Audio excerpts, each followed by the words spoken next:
예레미야가 오늘 이제 환상을 보고 또 이제 마지막으로 그 내용들을 이야기하는 게 오늘 11장 내용입니다. 여기 핵심되는 거는 회복의 언약이 되게 되죠.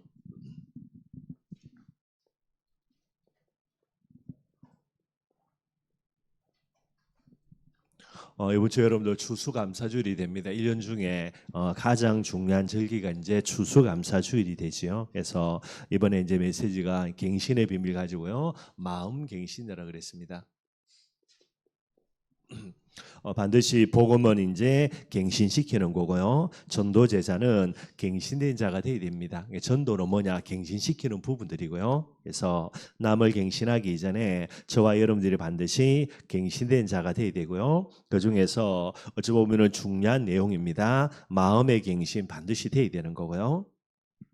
하나님이 이스라엘 백성들이 광야를 지나가는 중에 이제 앞으로 너희들이 가나안 땅에 들어갈 건데 가나안 땅에서 반드시 지켜야 될 세 가지 절기를 명령하십니다.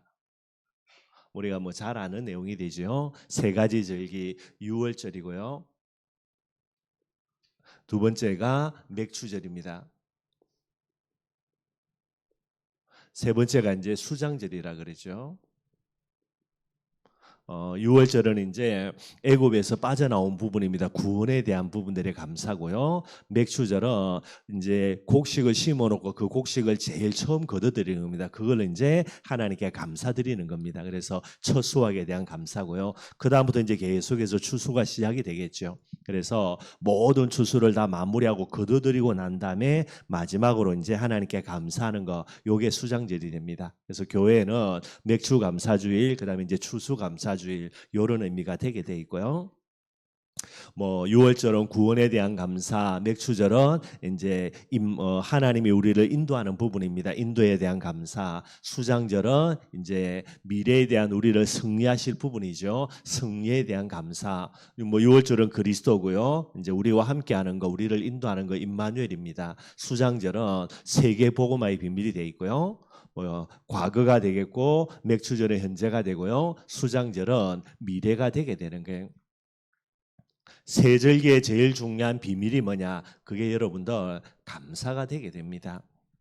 구원은 여러분들 하나님의 은혜로 받는 거예요. 쉽게 이야기하면 유월절이 되게 되겠죠. 유월절은 이제 뭐 강권적인 하나님의 역사로 피 안 바르면 죽으니까 어쩔 수 없이 피를 바르게 되는 부분들입니다. 그래서 이제 구원이라는 부분들 애굽에서 빠져나오게 되는 거고요. 그 다음에 이제 광야를 지나는 동안에 가장 중요한 핵심은 이제 하나님과 함께하면서 하나님의 인도받는 부분이고요. 그 다음에 가나안 땅을 정복하는 내용의 가장 중요한 비밀이 이제 수장절이 되게 돼 있고요. 근데 이 맥추절과 수장절에서 가장 중요한 비밀은 결국은 감사가 되는 겁니다. 감사의 비밀이 없다면 여러분들 애굽에서 빠져나왔는데도 감사가 없다면 어떻게 됩니까? 여전히 애굽에 사로잡혀 살게 되는 거예요. 광야에 있는데도 늘 언제나 애굽 생활하고 있습니다. 여러분 노예 생활하고 있는 거예요. 안 빠져나온 게 아니라 다 빠져나왔는데도요.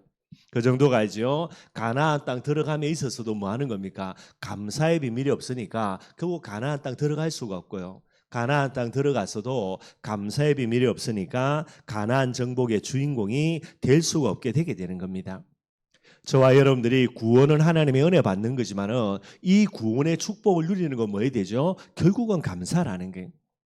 그래서 이 감사의 비밀 유월절이라 그랬습니다. 구원에 대한 감사가 없으며 구원의 축복 못 누립니다. 여전히 애굽에. 그죠? 인도에 대한 하나님이 나와 함께 계심에 대한 감사가 없으면 절대로 성령인도 못 받습니다. 성령인도 못 받으니까 가나안 땅 못 들어가죠. 가나안 땅 들어갔어도 감사의 비밀이 없으면 여러분들 계속해서 핑계댑니다. 안악산지 바라보고 핑계대고요. 이것저것 바라보고 핑계대고 결국은 안 될 수밖에 없게 되는 거예요. 그래서 가나안 땅을 정복하는 제일 중요한 핵심이 뭐냐? 그게 감사고요. 다르게 이야기하면 구원의 축복의 응답들을 누리는 누림의 핵심이 뭐냐? 이게 이제 감사가 되는 거예요. 그래서 진짜 바뀐 자가 전도 제자라고 이야기할 때에 바뀐 자의 가장 중요한 특징이 뭐냐? 그게 여러분들 감사가 되게 되는 겁니다. 그래서 여러분들이 반드시 이 부분을 생각해야 되고요. 오늘 내게 감사가 있냐 없냐 이게 제일 핵심이에요. 욕심에 사로잡혀가 내가 어떤 응답을 받아야 되겠는가라고 여러분 요죠 뭐 눈이 벌게 가지고 응답 쫓아간다. 그래서 응답 오는 게 아니고 뭐 할 수 있으면 됩니까? 감사만 하고 있으면은 응답은 반드시 오게 되는 게. 그래서 여러분들 진짜 정신병원에 가가지고요, 그죠? 뭐 감옥에 갇혀 있는 사람의 특징이 뭡니까? 절대 이거 없습니다, 여러분들. 감사할 수 있는 이런 뭐랄까 여러 가지 부분들이 다 망가져 버린 거예요. 바르게 하면 악령 충만한 사람이겠지요. 그러면은 성령 충만하다면 어떻게 되겠습니까? 다르게 얘기하면 원망하고 불평할 수 있는 그런 구성들이 다 무너져 버린 사람이 되는 거예요. 여러분들 절대로 감사 안 한다. 어쩔 수 없습니다. 누군가 나를 집어넣습니다. 정신병원에. 어쩔 수 없는 거니까요. 그러면 진짜 내가 성령 충만 사람이다. 요수와 갈렙처럼 가나안 땅 정복의 주인공이 맞다. 뭐가 없는 거죠? 우리 속에 원망하고 불평할 수 있는 부분들이 없어지는 거예요, 여러분들. 그래서 성령 충만함의 비밀들 이야기를 하고 있고요. 우리가 많은 부분들을 감사해야 되겠지만은 전도 제자의 가장 중요한 세 가지 감사. 우리가 이제 한 해를 마무리하면서 늘 저와 여러분들이 마음속에 담아야 됩니다. 올 한 해에 하나님이 내게 주신 응답이 무엇인가 늘 돌아봐야 되겠죠, 그죠? 그래서 올 한 해에 하나님이 내게 허락하신 응답, 누가 봐도 응답이 맞은 거, 그거조차도 감사 못한다. 그거는 뭐 여러분 너무 이미 게임 끝난 거라고 봐야 되고요. 그래서 올해 내게 주신 응답을 무엇으로 감사의 비밀을 가지고 보아야만 왜 이런 응답을 주시는가라는 부분들이 이제 답이 나오게 됩니다. 하나님의 뜻과 계획을 찾을 수밖에 없게 되고요. 또 우리가 조금 놓치기 쉬운 건데 별것 아닌 것처럼 보이는데 진짜 제일 중요한 응답이 뭐냐? 그게 말씀 성취의 응답이에요. 어찌 보면 우리 생각에는 올해 당장 내가 받은 응답이 큰 것처럼 보여도 실상은 여러분들 말씀 성취의 응답이 더욱더 큰 부분들이 됩니다. 오늘만 바라보면 이게 더 크죠. 그런데 오늘만 살 게 아니기 때문에요. 앞으로 우리가 계속해서 살아가야 되기 때문에 이 응답들이 여러분들 한 해 한 해 쌓여져 간다. 결국은 어마어마한 축복 응답으로 오게 되는 거예요. 세계보험 한다 그럴 때는 반드시 말씀 성취 응답들이 하나씩 둘씩 진행이 되어져 가야 됩니다. 요즘 이제 우리 새벽 기도 때 말씀 우리 사도행전 읽어 나가지고 그죠? 사도행전 읽어 나가면서 중간에 야고보서 들어오고 그죠? 뭐 또 갈라디아서 들어오고 하고요. 그렇게 조금 헷갈리는데 여러분들이 나중에 쭉 한번 보실 때 그죠? 이제 사도 바울과 바나바가 이제 구성되어져서 세계 선교 여행을 쭉 떠나는데 그때 일어나는 여러 가지 만남들을 쭉 보시면 되고요. 바울과 바나가 이제 딱 구성돼 가지고 전도 여행 떠나갈 때 이제 마가 요한 합류가 돼서 나가죠. 고린도가 이제 돌아와 마가 요한 떠나가고요. 돌아와 가지고 와 보니까 그죠? 예루살렘 교회에서 이상한 놈들이 와 가지고 막 율법 이야기하고 앉아 있고요. 그래가 그들하고 치고받고 싸우다가 뭐 안 좋아지니까 그래서 이제 바나바와 바울이 예루살렘 교회 이거 보고하러 올라갑니다. 이것 때문에요. 올라가가지고 여러 가지 일을 하고 보고하는데 돌아올 때 누구 옵니까, 여러분들? 또 만남이 있고 이게 계속해서 진행이 되거든요. 그래서 나중에 이제 전체적인 쭉 보면 우리가 알거든요. 요번에 그죠? 바울과 실라 팀, 거기에다가 디모데 팀, 거기에 누가 합류합니까? 여러분들 의사 누가까지 합류해지요. 요 만남을 두고 하나님이 과거에 그죠? 여러 가지 일들을 계속해서 진행을 시켜 나가는 거예요. 그래서 여러 가지 부분들 요한이 왜 중간에 끼들어왔냐? 바나바와 바울이 갈라서야 되는데 갈라지겠습니까, 여러분들? 성령이 딱 한 팀으로 묶어놨는데 나중에 뭐 가지고 치고받고 싸웁니까? 요한 가지고 싸워서 갈라지게 됩니다. 그래서 만들어지는 게 이제 합류하는 게 신라인데요. 신라가 합류해야 되는데 바울이 뭐 이 사람을 뭐 구직 광고네가 없겠습니까, 여러분들? 그래서 이 만남을 위해서 하나님이 여러 가지 일들을 진행하게 되는 게. 그러니 하루하루 그죠? 뭐 한 해 한 해 말씀 성취 응답이 하나씩 둘씩 쌓여져야 세계복음화라는 사실적 응답을 받아 누려 나가는 게. 이 응답을 절대로 놓치면 안 되게 되겠고요. 그 다음에 우리가 진짜 너무나 중요한 응답인데 응답 받아놓고 응답 아닌 것으로 착각해가지고 원망 불평하는 게 있습니다. 그게 여러분들 숨은 응답이죠. 뭐 숨은 응답이 뭐냐? 내 뜻대로 안 된 거.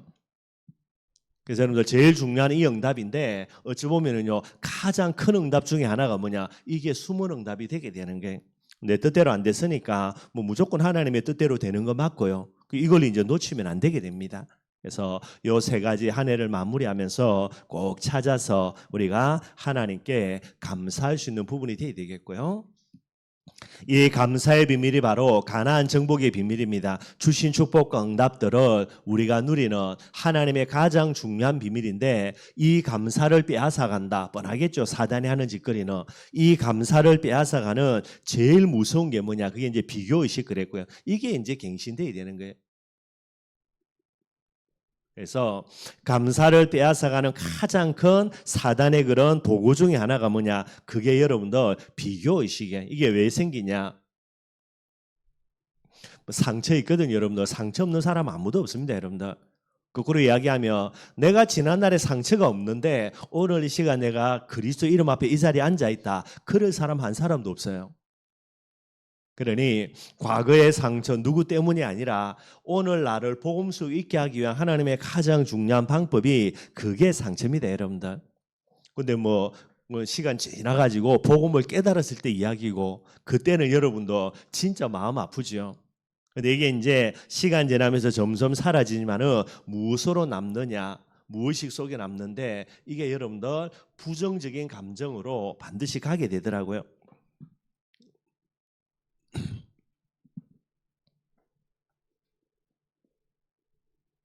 어찌 보면 여러분들 그죠? 상처는 잊혀지니까 괜찮습니다. 그리고 뭐 굳이 그거 기억할 필요도 없고 기억하지도 않고요. 근데 뭐가 남아 있습니까? 우리 속에 원인도 잘 모르는 거지만 반드시 이 부분들이요 부정적인 감정으로 남아 있는 거예요.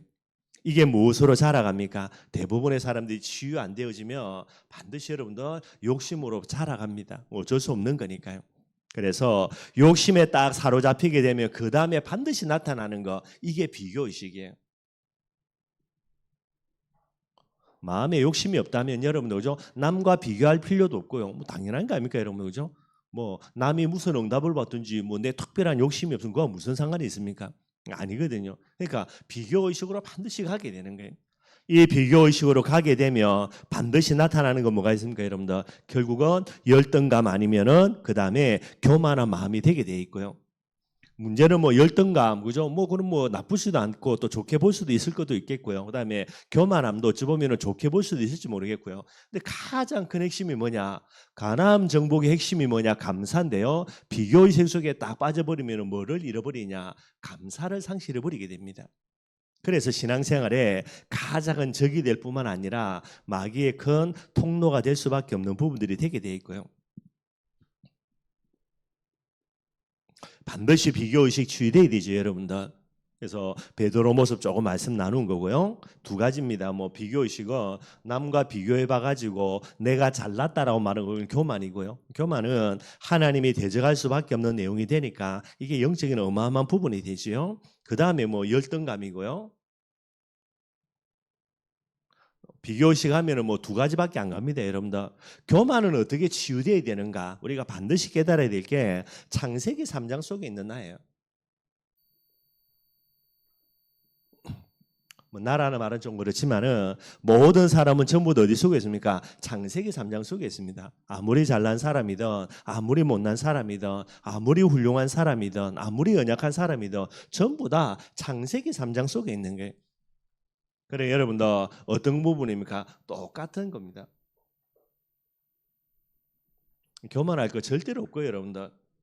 그래서 우리가 좀 교만해질 때마다 하나님이 뭐를 주시는 겁니까? 우리 속에 있는 창세기 3장 문제 또 드러나게 해요. 그래서 교만하지 말아야 되구나, 교만할 거 없는 거구나 늘 느껴지게 되고요. 결국 여러분들 똑같은 납니다, 여러분들. 늘 이거 보시면 되는 거고요. 열등감은 뭐가 있겠습니까?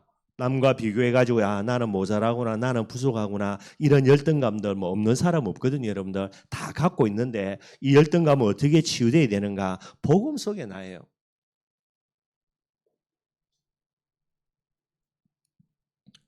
하나님이 세상을 이처럼 사랑하사 그죠? 이 복음 속에 있는 납니다. 그래 어떻게 됩니까, 여러분들? 유일한 나가 되는 거예요. 비교 대상이 안 됩니다. 비교할 수도 없고요. 비교했어도 안 되는 거예요.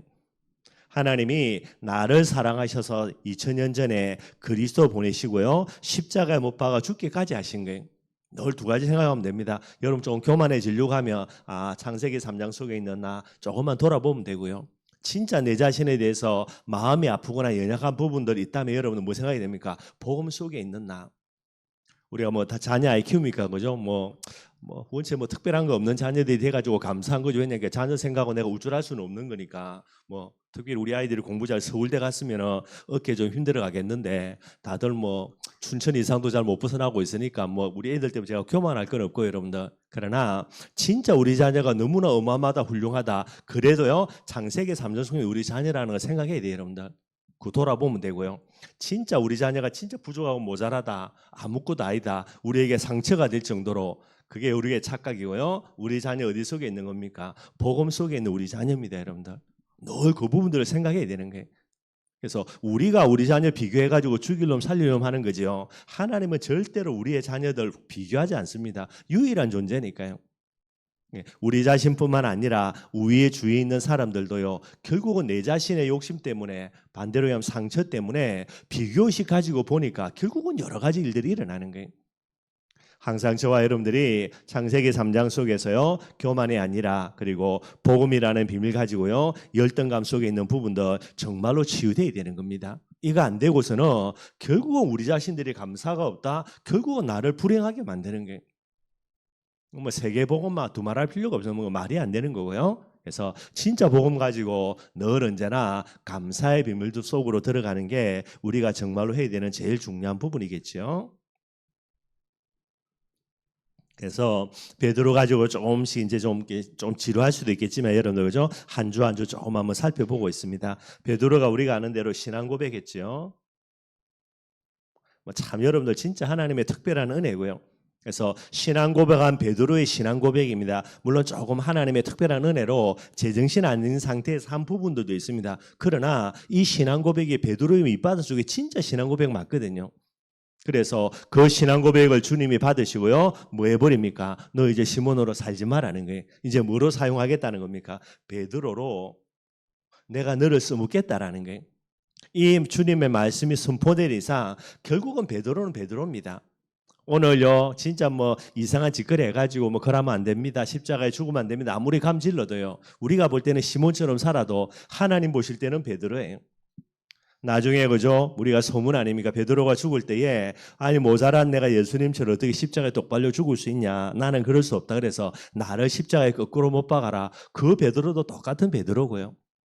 저와 여러분들의 신앙 고백, 하나님 앞에 중심 가지고 신앙 고백했다면 아무리 내가 모자라고 부족하도 우리는 뭐가 됩니까? 베드로입니다, 여러분. 이게 분명한 사실이 되는 거예요. 그래서 뭐만 하면 됩니까? 믿음이거든요. 아, 내가 모자라지만 나는 베드로가 맞구나. 그렇게 끝내버리면 돼요. 근데 이제 믿음이 안 생기니까 불신앙 속에 있으니까 내 꼬라지가 이런 내가 어떻게 베드로 되겠냐? 그 자체가 불신앙이에요, 여러분들. 내 꼬라지가 아무리 모자라도 아, 주님의 말씀이 그렇기 때문에 나는 베드로가 맞구나. 요게 믿음이에요.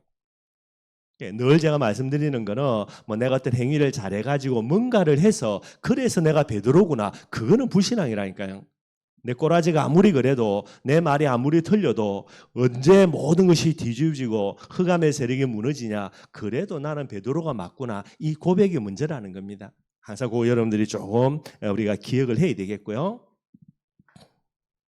그런데 이 신앙 고백에서 베드로로 그렇게 예수님에 관한 축복 강답을 받았는데 뭐가 치유되지 않았냐? 상처 그대로 남아 있고요. 그러니 이게 이제 부정적인 감정으로, 잘못된 감정으로 그대로 남아 있고요. 그 다음에 뭐가 합니까? 욕심으로 그대로 남아 있는 거예요.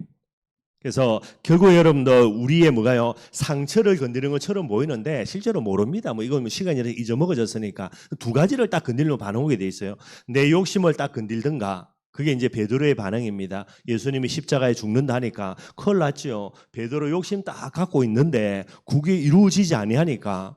그래서 뭐라 그럽니까? 절대로 예수님 죽으면 안 됩니다. 예수님이 뭐라 그러죠? 야 사단, 그죠? 네가 하나님 일을 생각지 않고 사람의 네 욕심만 차린다라는 거예요. 욕 실컷 얻어먹고요. 그 다음에 이번 주 본문이 뭡니까? 예수님 욕한 거 아닙니다, 여러분들. 제자도 두들겨 패려고 이놈의 새끼들 너희들이 나를 버리니까 너희들 죽일 놈이다. 그 말 하려고 한 게 아니고 그건 당연한 거고 괜찮은 거고 내가 반드시 부활해서 먼저 갈릴리에 가 있을 테니까 너희들이 그리로 오면 된다라는 거예요. 예수님은 나무라 하거나 혼낼 거 아니거든요. 근데 뭐를 건드려 버립니까? 부정적인 감정입니다. 자기 속에 있는 뭔가 잘못된 감정, 이게 딱 건드려지는 거예요. 예수님이 건드리려고 건든 게 아닌데 그래 베드로가 뭐랍니까? 이래 되는 거죠. 그래서 베드로 반응 다 도망가고 다 버려도 나는 절대로 못 버립니다. 아니, 누가 뭐 버리는 거 가지고 뭐라 했습니까, 여러분들? 두 가지로 딱 건드려 버리는 거예요. 그럼 뭐합니까? 치유되지 않았기 때문에 반드시 반응 옵니다, 여러분들. 그러니까 저와 여러분들이 이런 부분들을 늘 생각을 해야 되는 거고요. 이 부분들을 가지고 베드로가 뭐가 안 됩니까? 갱신이 안 되는 거예요. 베드로로 부름받았는데 베드로를 부름받으면서 앞으로 어마어마한 일을 계획하고 있는데 뭐가 없지요? 여기에 대한 감사 전혀 없게 되게 됩니다. 그러니 여러분도 이 베드로를 써먹어야 되는데 안 써먹을 수는 없으니까 근데 말을 하면 이거 알아듣고 복음 직걸로 만들어 가지고 변화가 되면 되는데 이게 안 바뀌는 거예요. 그래서 예수님께서 네가 바뀌어야 되는 건 맞는데 뭐부터 바뀌어야 되는가? 갱신의 순서를 예수님이 제일 먼저 보여줍니다. 그래서 변화산으로 데려가죠. 변화산으로 데려가서 예수님께서 영적인 갱신을 시켜주는 거예요.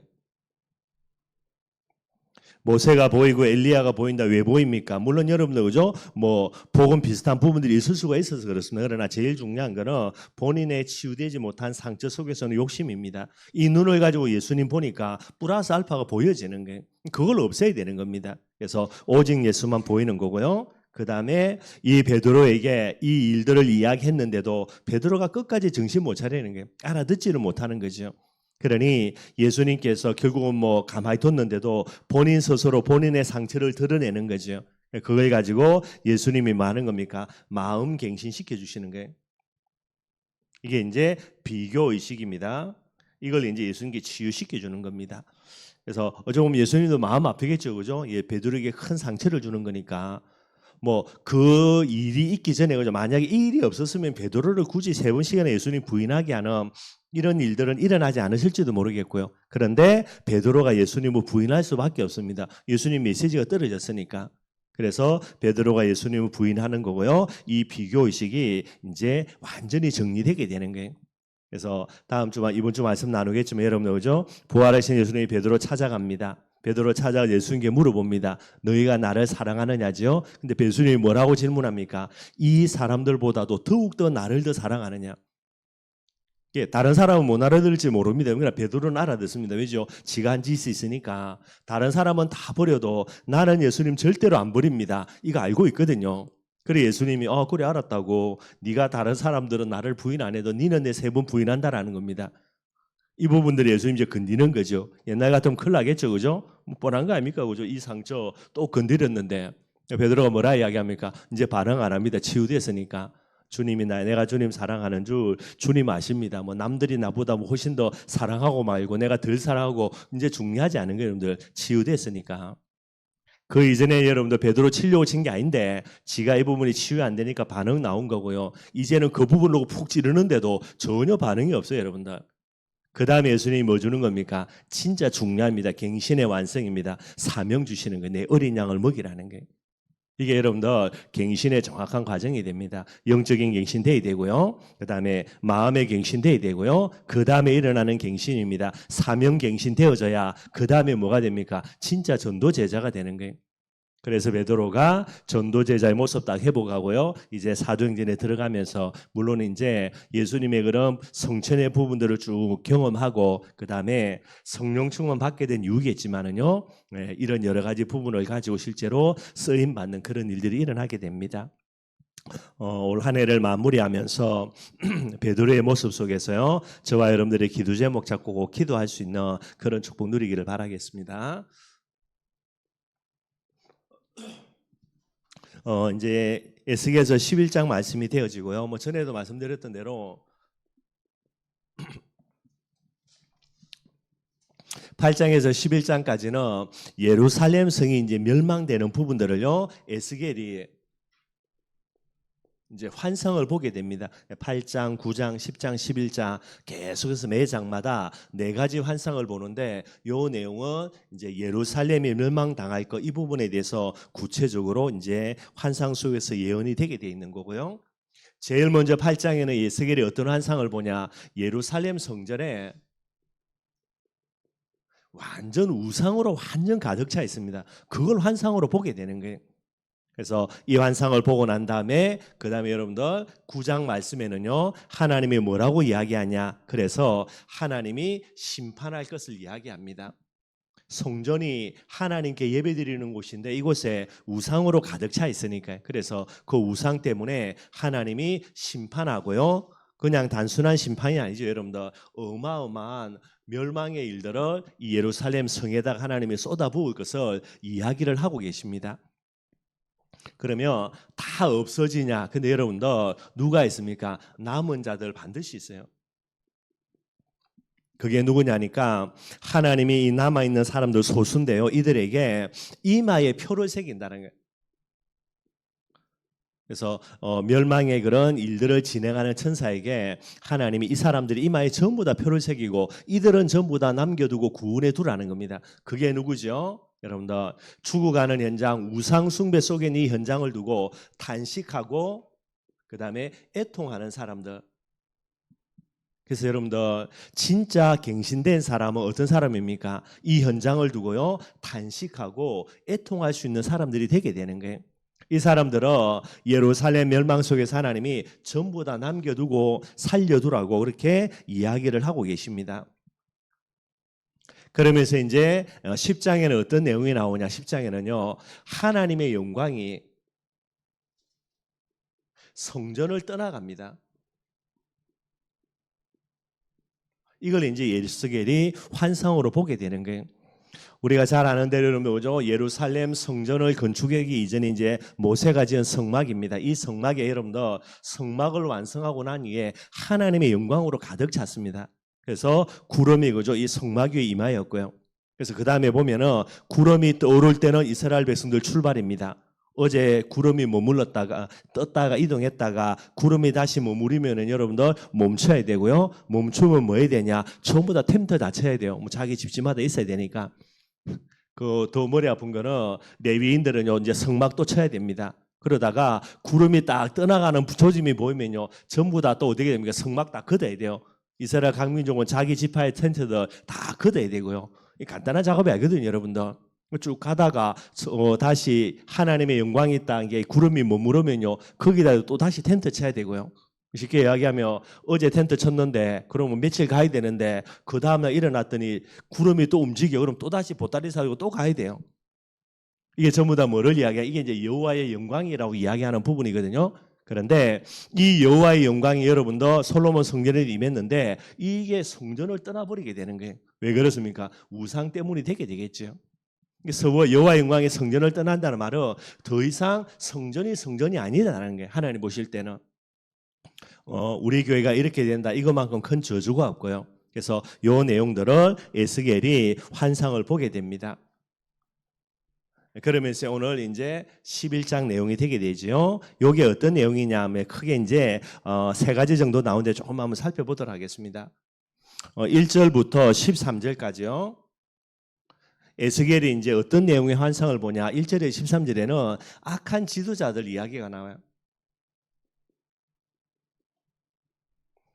그래서 이스라엘 백성의 지도자들인데 이게 얼마나 악한 모습 속에 있는지 이걸 갖다가 하나님께서 에스겔에게 환상을 보여주고요. 이들을 완전히 멸망시켜 버리겠다. 그렇게 이제 하나님이 말씀하고 계십니다. 특별히 오늘 이제 본문을 이제 읽지는 않았지만 그죠? 그 전에 보면 1절에 보면 누가 나오냐면 이제 환상을 보는 내용이고 여기에 뭐 25명이 앉아 있다 그렇게 이야기하죠. 동문에 이게 전부 다 여러분들 지도자들입니다. 이 지도자들 중에 딱 두 사람을 예를 드는데 아수르의 아들 야사나와 브나의 아들 블라다를 보았다 이렇게 이야기합니다. 여기 보면 여러분 이제 야사나라는 사람이 나오는데 야사나라는 사람의 이름이 뭐냐면 뜻이요 여호와께서 들으신다 그런 뜻입니다. 그리고 블라다는 어떤 뜻이냐면 하나님이 구원하신다라는 뜻이에요. 물론 이스라엘 백성이어서 이런 이름일 수도 있겠지만은 그래도 부모님들이 정말로 이들에게 이제 중요한 그런 뭐 사명이 비슷한 이런 부분들을 가지고 이름을 지어놨겠지요. 그런데 이름값도 못하는 사람들이 이 사람들입니다. 그 대표적인 사람이 두 사람이고요. 그래서 이 사람들이 욕심에 사로잡혀가지고 뭐하냐 예레미야의 말씀 그 다음에 에스겔의 그런 여러 특별히 예레미야의 메시지들을 전부 다 왜곡해가지고요. 전부 다 이걸 변질시키게 되는 거예요. 그래서 악한 지도자가 되게 됩니다. 그 내용이 어디에 나오냐면 3절 말씀입니다. 이게 뭐라면요. 특별히 이제 이 블라다하고 야산하고요. 뭐라고 말하냐면 그들의 말이 두 사람을 대표로 하는 지도자들의 말이죠. 3절에 집 건축할 때가 가깝지 아니한저 이 성읍은 가마가 되고 우리는 고기가 된다 하나니 이죠. 집 건축할 때가 가깝지 않았다. 그리고 성읍이 가마가 되고 우리는 고기가 되니 전혀 연관성이 없는 말입니다. 여러분들 무슨 말인지도 모르는 말이고요. 근데 이게 어떤 내용이냐면 예레미야의 메시지 이걸 갖다가 변질시켜서 왜곡해서 하는 내용이 되는 거예요. 집을 건축할 때가 가깝지 아니했다는 말에 여러분들 예레미야가 쭉 했던 메시지 중에 어떤 내용이 있냐면 여러분들 이제 이스라엘 백성들에게 이야기합니다. 너희들이 포로로 잡혀갈 거다. 포로로 잡혀가가지고 너희들이 뭐 해야 되냐. 그 포로로 잡힌 곳에서 집을 지으라는 겁니다. 집을 짓고요. 땅을 개간하고 땅을 파고 거기에다가 곡식을 심어가지고 열매를 다 거두어들이라는 게 이게 무슨 말이냐면 포로로 잡혀갔지만은 포로에서 돌아오는 거는 많은 시간이 걸리게 치기 때문에 거기서 여러분 정착해서 살아야 된다라는 게 이게 예레미야의 메시지가 됩니다. 그런데 이 예레미야의 메시지를 가지고요. 이스라엘의 지도자들 특히 야사나하고 블라다가 뭐라 이야기합니까? 자기 욕심을 딱 위해서요. 이 말씀을 왜곡시키는 거예요. 그래서 예레미야는 포로로 잡혀간 그곳에서 집을 짓고 오래 살 준비를 해라. 그런데 이 사람들은요. 아니다. 건축할 때가 가깝지 않았다. 집 지을 필요가 없다라는 게 그걸 이야기를 하게 됩니다. 그러면서 이 성읍은 가마가 되고 우리는 고기가 된다. 이게 무슨 말이냐면 예레미야가 또 하나님의 말씀을 통하여서 멸망을 예루살렘에 심판합니다. 그래서 하나님의 시간표가 되면 예루살렘을 끓는 가마처럼 만들어가지고 끓는 가마가 되는 그 속에 있는 거 다 죽겠지 여러분들. 그죠? 그래서 예루살렘 성을 끓는 가마처럼 만들어서 전부 다 죽여버리고 멸망시켜버리겠다. 요게 이제 예레미야의 메시지지요. 그래서 뭐라고 그럽니까? 바벨론을 항복하고 예루살렘에 있지 말고 포로로 잡혀가라는 게. 여기에 대해서 이 지도자들은 뭐라고 왜곡하냐? 그게 아니다. 뭐라고요? 가마가 된다. 예루살렘 성읍은 가마가 되고 우리는 고기가 된다. 그러니까 가마 속에 있는 여러 가지 부분들이 보호되는 것처럼 예루살렘 성이 우리의 그런 피난처가 되고 보호처가 되어서 우리에게는 어떤 일도 일어나지 아니한다라고 이제 변질시키는 그런 내용들이 되게 되는 거예요. 이게 여러분들 하나님이 선지자를 통하여서 메시지를 주시는데도요. 결국은 자기들의 욕심입니다. 지도자들이니까 이 욕심을 위해서 하나님의 말씀을 왜곡하고 변질시켜 가지고요. 결국은 예레미야를 계속해서 핍박하고 가는 이런 일들을 감당하게 되는 거예요. 그래서 하나님이 이들을 가리켜 뭐라 그럽니까? 악한 지도자들 내가 완전히 멸망시켜 버리겠다. 그렇게 이야기를 하게 되는 거예요. 그래서 11절에 보니까요. 이제 이들의 말을 하나님이 그렇게 반박하는 겁니다. 이 사람들의 말은요. 이 성읍이 예루살렘 성은 너희의 가마가 되어서 너희가 안전하겠다라고 이야기했죠. 그런데 하나님이 이 에스겔이 무슨 환상을 보여주냐.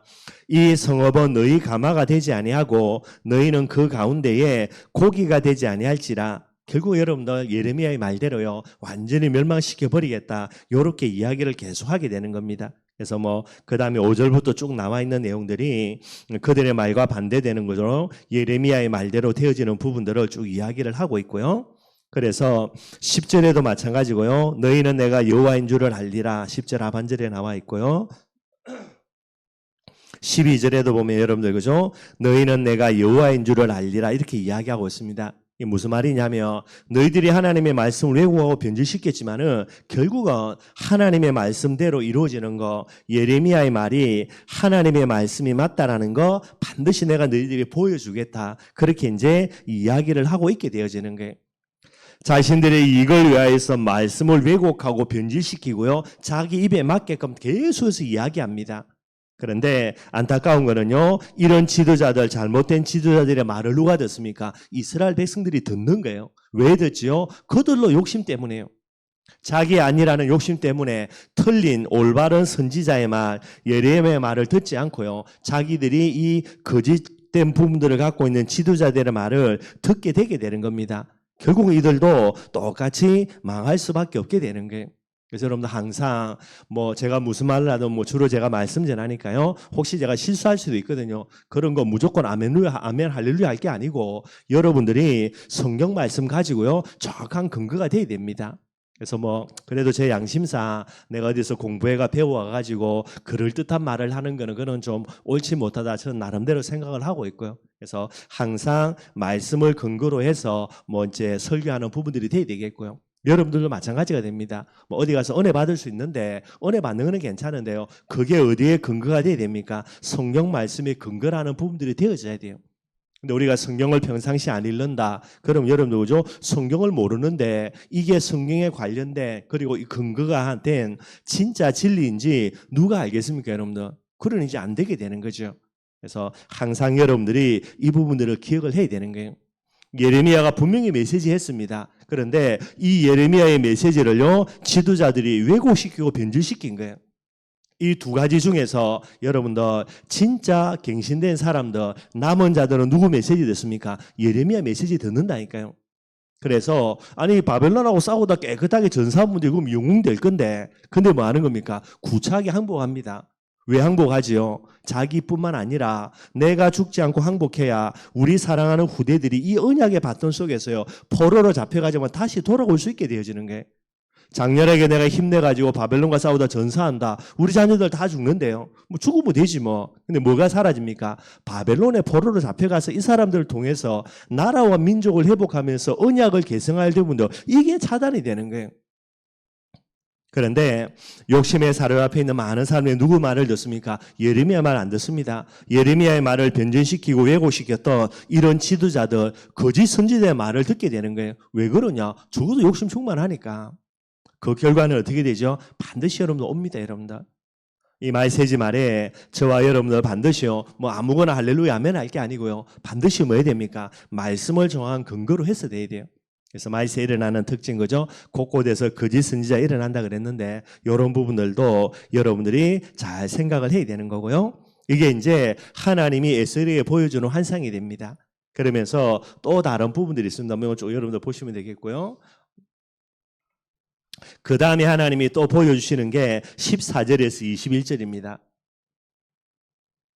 여기에요. 이 네 가지 환상, 우상 때문에 완전히 멸망할 거. 그런데도 소수로 남아있는 사람들이 있고요. 어느 정도로 이제 11장에도 나중에 이야기해서 하나님의 영은 완전히 떠나가는 부분이 있는데 여기서 말하는 건 누가 있다고요? 남은 자. 반드시 하나님이 있고 그들을 회복시켜 줄 것이다. 이걸 반드시 언약하고 있는 거예요. 여러분들 하나님의 심판이 진행됩니다. 우상 때문에 저주와 재앙은 계속해서 진행이 되는 거예요. 이게 이제 말세지 말의 특징이겠죠. 그래서 뭐 온갖 저주와 재앙들이 요한계시록 예언이 다 되어 있습니다. 그래서 이 저주와 재앙은 이 우상 숭배라는 여기에 대한 하나님의 심판이고요. 그러나 또 다른 게 있다니까 여러분들. 그게 뭡니까? 진짜 갱신된 자, 정말로 올바른 중심 가진 사람들, 남은 자들을 하나님이 보호하고 지켜나가며 그들을 인도하는 또 다른 하나님의 역사가 반드시 있어요.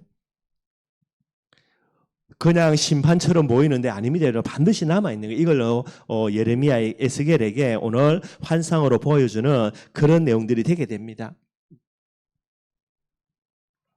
그래서 15절 말씀 가만히 보면요. 15절에 인자야 예루살렘 주민이 내 형제고 내 형제와 친척과 온 이스라엘 족속을 하여 이르기를 너희는 여호와에게서 멀리 떠나라. 이 땅은 우리에게 주신 기업이 되게 하신 것이라 하였나니 이 무슨 말이냐면 포로로 이제 이스라엘 백성들이 잡혀갑니다. 뭐 말이 포로지 실제로는 거기에 항복한 사람들이 대다수거든요.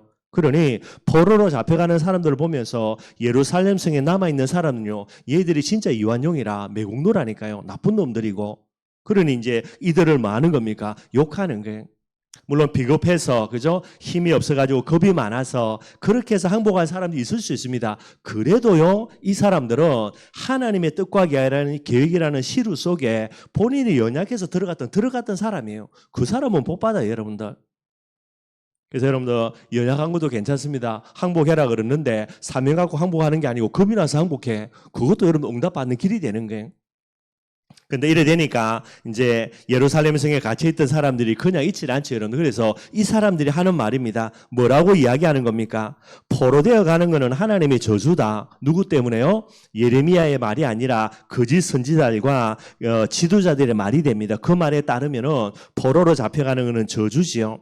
그래서 너희들이 하나님의 저주로 포로되어 잡혀가는 거기 때문에 너희들이 이제 갖고 있었던 모든 땅들 전부 다 뭐 하겠다고요? 우리가 다 가져가겠다라는 게. 이거 여러분들 이스라엘의 법상 여러분들 그죠? 땅을 갖다가 자기들 마음대로 취할 수는 없습니다, 여러분들. 그 말이 되는 게. 그래서 여호와에게서 멀리 떠났기 때문에 이 땅을 우리에게 주신 기업이 되어서 그럼 우리가 차지하겠다라고 여러분들 이들을 비난하고 정죄하는 게. 그래서 이런 말을 가지고요 포로로 잡혀 있는 그죠 이제 에스겔을 비롯한 많은 포로인 사람 이 사람들이 이 본토에서 들려오는 말들이 그런 말들이죠. 그래서 여기에 대해서 하나님이 위로하시는 내용들이 그런 내용들이 됩니다. 그래서 여러분들 이 포로되어서 그죠 그들의 말로는 예루살렘에 남아 있는 사람들의 말로는 너희들이 저주와 재앙이다 이렇게 이야기하는 그들에게 이제 하나님이 위로하시는 게 이제 16절부터 쭉 나옵니다. 16절에 보면요 뭐라 그랬냐면 너는 말하기를 주 여호와의 말씀이 내가 비록 그들을 멀리 이방인 가운데로 쫓아내어 여러 나라에 흩었으나 뭐 하나님이 이제 멸망으로 흩어버리는 게 맞고요. 근데 뭐라고 이야기합니까? 그들이 도달한 나라들에서 내가 잠깐 그들의 성소가 되리라 한다. 예루살렘에 있는 사람들의 말은 너희들이 여호와에서 멀리 떠났다, 성전에서 멀리 떠났다, 그래서 저주와 재앙 받았다 이런 의미로 이제 공격하는데.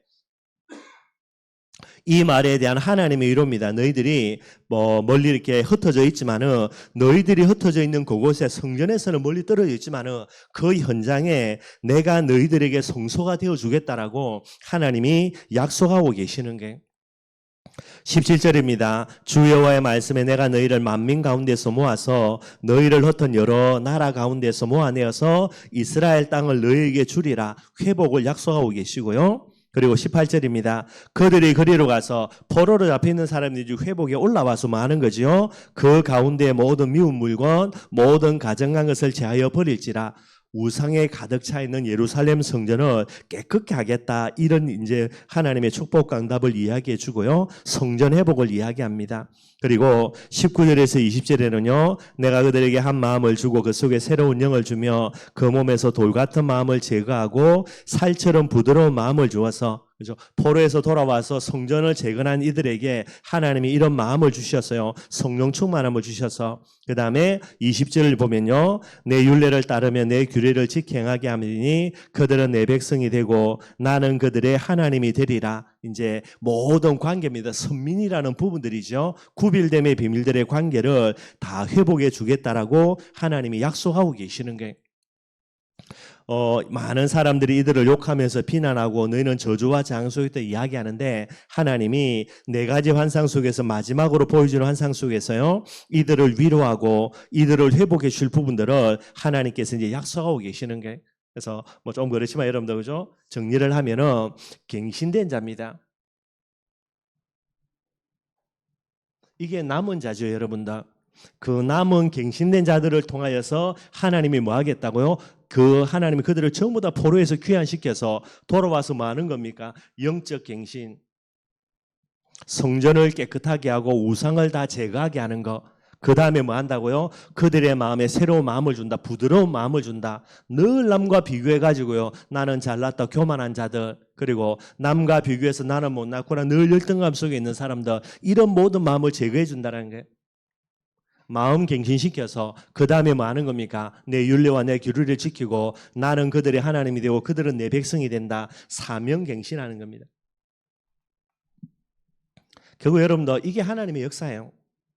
갱신된 자들을 통하여서 갱신시키는 하나님의 역사와 응답의 주인공으로 그들을 사용해 나가는 부분들이 됩니다. 이걸 이제 하나님이 뭐 간단하게 마지막으로 에스겔에게 환상으로 보여주시는 내용들이 되게 되어 있고요. 그러면서 마지막으로 이제 22절에서는 여러분들 뭐라고 이야기하냐? 그때의 그룹들이 날개를 드는데 바퀴도 그 곁에 있고요. 이스라엘 하나님의 영광도 그 위에 덮여서 23절입니다. 여호와의 영광이 성읍 가운데에서 올라가 성읍 동쪽 산에 머무르고 이게 감람산이에요, 여러분들. 성전에 머물러야 될 하나님의 영광이 성전을 완전히 떠나버리고 어디로 가는가? 감람산에 머물러 있는 거예요. 하나님은 뭐라고요? 더 이상 너희들이 성전이 아니다라는 겁니다.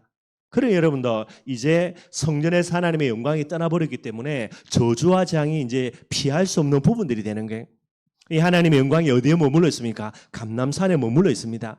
완전히 이스라엘 백성을 떠나고 이스라엘 땅을 떠나고 하늘로 올라가 버린 게 아니고요. 하나님의 영광이 감람산에 머물러 있어요. 왜 머물러 있습니까? 이 남은 자들이 돌아와서 예루살렘 성전을 재건하고 깨끗하게 하고 이들이 이 속에서요 참된 규례와 법도를 지키며 감람산에 머물러 있던 하나님의 영광이 어디로요? 다시 예루살렘 성도도 옮겨가는 부분들이 되는 거예요.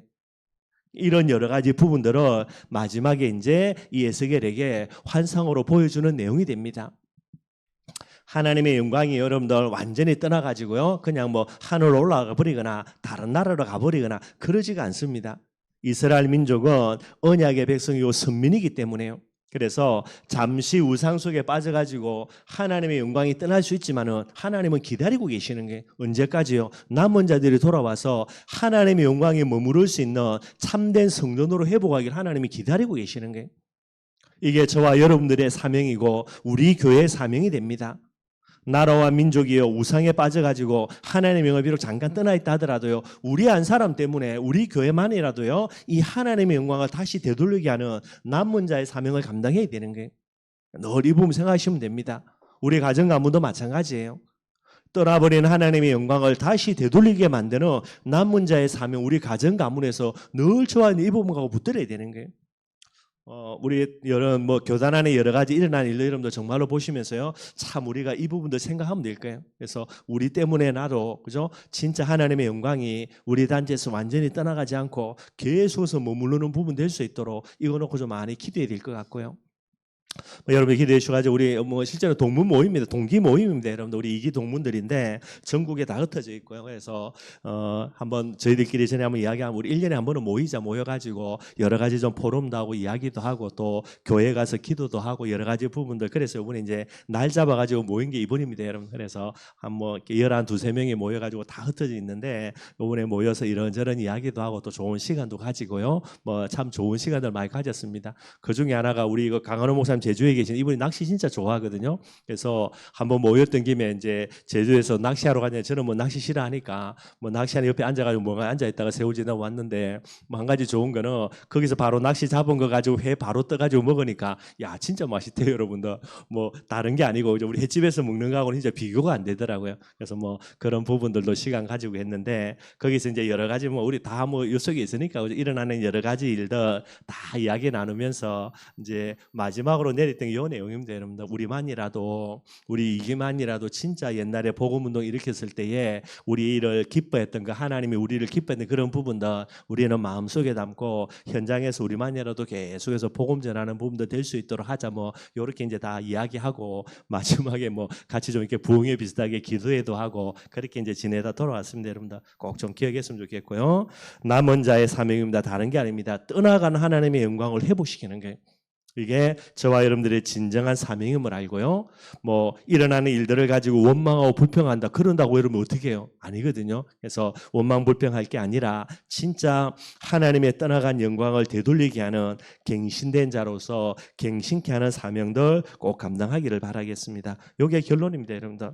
하나님의 역사는요 갱신된 자입니다. 그들을 통하여서 갱신케 하는 이런 사명들을 감당하는 게 그게 하나님의 역사가 되게 되는 거예요. 여기에 주인공으로 쓰임받는 저와 여러분들이 되기를 주님의 이름으로 축원드리겠습니다. 우리 찬송가 445장 찬양하겠습니다.